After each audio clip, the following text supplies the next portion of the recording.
প্রেরণার মাসকে নোংরামির মাসে পরিণত করেছে মুনাফালোভীরা। জনপ্রিয় ইসলামী বক্তা শায়েখ আহমদুল্লাহ বলেছেন, ফেব্রুয়ারির মাস অন্যায়ের বিরুদ্ধে উজ্জীবিত হওয়ার মাস, শোষণের বিরুদ্ধে রুখে দাঁড়াবার মাস। এ মাসে আত্মত্যাগকারী আব্দুল সালাম, আব্দুল জব্বার, শফিউর রহমানরা আমাদেরকে সেই শিক্ষাই দেয়।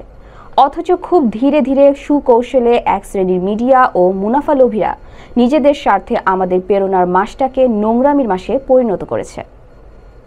বিস্তারিত থাকছে প্রতিবেদনে।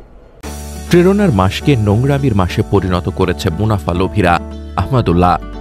জনপ্রিয় ইসলামী বক্তা শায়েখ আহমদুল্লাহ বলেছেন, ফেব্রুয়ারি মাস অন্যায়ের বিরুদ্ধে উজ্জীবিত হওয়ার মাস, শোষণের বিরুদ্ধে রুখে দাঁড়াবার মাস। এ মাসে আত্মত্যাগকারী আব্দুল সালাম, আব্দুল জব্বার, শফিউর রহমানরা আমাদেরকে সেই শিক্ষাই দেয়।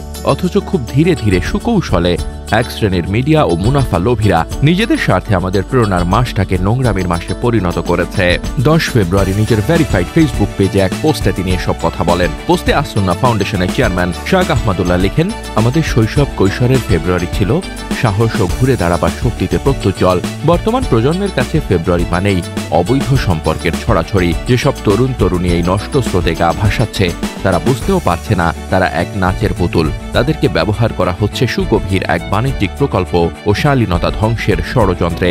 ফেব্রুয়ারির চেতনায় সজাগ হওয়ার আহ্বান জানিয়ে তিনি বলেন, ফেব্রুয়ারির প্রকৃত চেতনা ফিরিয়ে আনার এবং তরুণ্য বিধ্বংসী সকল নোংরা আয়োজনের বিরুদ্ধে এখনই যদি আমরা সজাগ না হই, তবে পশ্চিমাদের মতো আমাদের পরিবার ব্যবস্থাও ভেঙে খান খান হয়ে যাবে। তখন শত আফসোস করেও কোনো লাভ হবে না।